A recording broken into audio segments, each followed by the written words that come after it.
अस्सलाम वालेकुम मेरे समझदार पाकिस्तानियों। मेरा नाम रेहान तारिक है और आप मेरा यूट्यूब चैनल और फेसबुक पेज देख रहे हैं। करोड़ दरूद आका दो जहां नबी मेहरबान मोहम्मद मुस्तफ़ा सल्लल्लाहु अलैहि वसल्लम पर।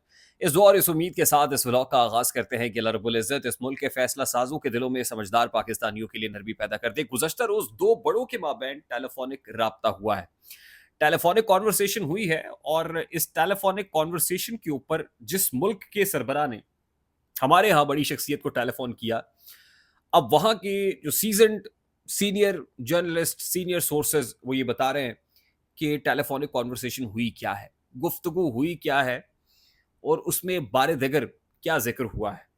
अ, और किसकी बाबत क्या गुफ्तगू की गई है। ये बड़ी इंटरेस्टिंग स्टोरी है जो मैं आज के इस व्लॉग में आपके सामने रखूँगा। 2 बड़ों की गुफ्तगू है।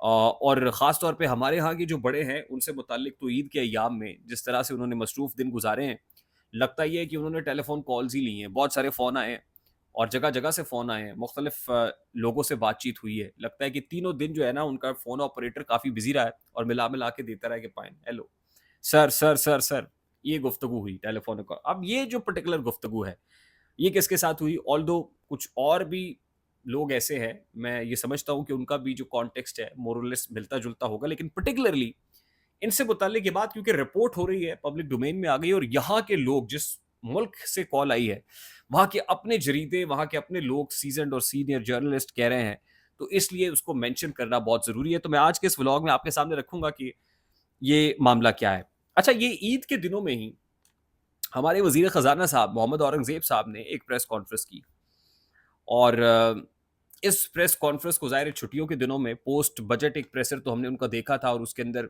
बड़े तगड़े सवाल सहाफ़ियों ने किए थे और हमने देखा था वो कैसे आए-बाए-शाए करते रहे औरंगज़ेब साहब। सवाल ये भी हुआ कि आपने जर्नैलों और जजों के ऊपर कोई टैक्स नहीं, मतलब उनको आपने छूट दे दी है, गरीब आदमी के ऊपर टैक्सेस की भरमार कर दी है। ये कोई अक्लमंद आदमी या कोई पॉलिटिकल आदमी तो बजट नहीं बना सकता और इस हवाले से एक तासुर दिया गया कि ये बजट भी किसी और ने बनाया है। मैं ख़याल हूँ किसी और का, मुझे चाहता कोई और है। ये मैं आपको बता दूँ कि जो हंगामी हालात नज़र आ रहे हैं या छुट्टियों में ये जो प्रेस कॉन्फ्रेंस और क्लैरिफ़िकेशंस दर क्लैरिफ़िकेशंस वज़ाहतें आ रही हैं, लगता ये है कि कोई इकोनॉमिक इमरजेंसी, माशी इमरजेंसी का कोई प्लान है। और माशी इमरजेंसी का मतलब समझने वाले समझते हैं कि ज़ाहिर है ये माशी इमरजेंसी कौन लगा सकता है? जो औरंगज़ेब साहब को लगा सकते हैं, वो मुल्क में माशी इमरजेंसी भी लगा सकते हैं। अब औरंगज़ेब साहब का जो बैकग्राउंड है, वो एक पैराशूटर है, ज़ाहिर है वो एक जगह पे एक दूसरे मुल्क में बैठे हुए थे। नेशनैलिटी कहीं और की थी, नेशनैलिटी फिर छोड़ी है। अ, हमारे मुल्क की सियासी तारीख़ ऐसे लोगों से भरी पड़ी है। वो मोइन कुरैशी हों या वो शौकत अज़ीज़ हों, जिन लोगों ने इनके टेनोर्स देखे हैं, ज़ाहिर है वो और जो हिस्ट्री को पढ़ने का शग़फ रखते हैं, उनको अंदाज़ा है। शौकत अज़ीज़ तो ज़ाहिर है आँखों देखा वाक़या है ना, बहुत से लोग जो हमें देखते हैं, सुनते हैं, उन्होंने देखा होगा शौकत अज़ीज़ का टेन्योर कि कैसे लाए गए और आज शौकत अज़ीज़ कहाँ है, नो वन नोज़। अब इवन रीसेंट हिस्ट्री के अंदर आप हफ़ीज़ शेख को देख लें, वेयर इज़ ही? कहाँ है? वो जब कोई इकोनॉमिक इमरजेंसी जैसी बातें होती हैं, फिर हफ़ीज़ शेख का नाम फ्लोट करने लग जाता है। मोइन कुरैशी, मतलब ऐसे-ऐसे पैराशूटर हमारे मुल्क में आके रूल करते रहे हैं, हमारे लोगों के लिए जो है वो कानून साज़ी करते रहे हैं। मुल्क की जो माशी कमान है वो अपने हाथ में रखते रहे हैं कि जिसको कहते हैं कि रब की पनाह।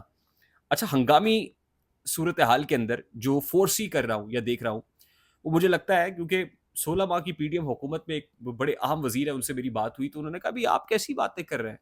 ना तो हम सॉवरेन डेट डिफ़ॉल्ट वाले मामले में, हाँ, क्रेडिट डिफ़ॉल्ट वाली बात तो होती है, बट ये जो मामलात है ना, ये जो एब्सोल्यूट डिफ़ॉल्ट, ये हम नहीं कर सकते भाई।" "क्यों नहीं कर सकते?" उन्होंने कहा, "जी हमारे पास जनाब, हमारे पास इतने अरबों डॉलर के जो है ना वो एसेट्स पड़े हुए हैं, हमारे पास असासा-जात पड़े हुए हैं, तो हम अपने असासे बेच के डॉलर ले सकते हैं, पैसे ले सकते हैं, तो इसलिए आप हमारे साथ डिफ़ॉल्ट जैसी बातें ना किया करें।"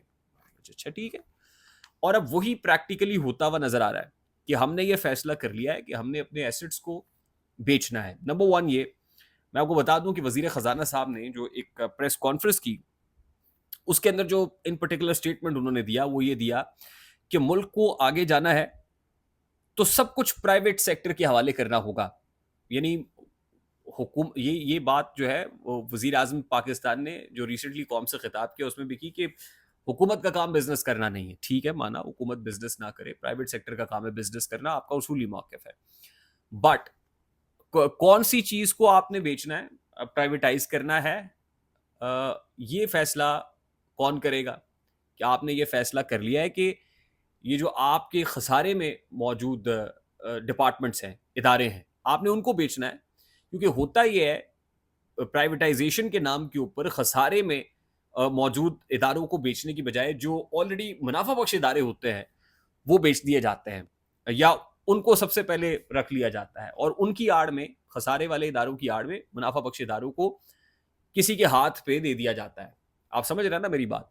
यानी अब आप ये अंदाजा कीजिए कि एक रोज वजीर खजाना साहब ने रिसेंटली अपनी प्रेस कॉन्फ्रेंसेस के अंदर ये तक कह दिया कि जाहिर है बैंकर है ना, तो बैंक के ऊपर उनकी नजर है, और प्राइवेट बैंक से, प्राइवेट बैंकर है, हबीब बैंक लिमिटेड से इनका ताल्लुक है, इसके साबिक सीईओ हैं। तो उन्होंने कहा जी नेशनल बैंक ऑफ पाकिस्तान को भी हम प्राइवेटाइज कर सकते हैं, यानी जो हुकूमती बैंक है नेशनल बैंक, और खसारे में नहीं है, मुनाफा बख्श इदारा है, वो कहते हैं इसको भी प्राइवेटाइज कर सकते हैं। तो इस वक्त हुकूमत की जो सीधी सी जो जो इस वक्त स्ट्रैटेजी या हिकमत अमली नजर आ रही है वो ये है कि मुल्क को आगे जाना है तो सब कुछ प्राइवेट सेक्टर के हवाले करना है, असासों की लूट सेल लगानी है, इदारों को बेचना है, फरोख्त करना है, औने पौने दामों बेचना है, सफ़ेद हाथी कह के बेचना है, और इस चक्कर में आपने मुनाफा बख्श चीज़ों को भी बेचना है। I don't know where are we heading to, ये रास्ता कहाँ को जा रहा है? मुझे तो ये बड़ा पुरखतर और पुरखार नज़र आता है, मुझे इसमें कोई सहूलत, इसमें कंफर्ट नज़र नहीं आ रही।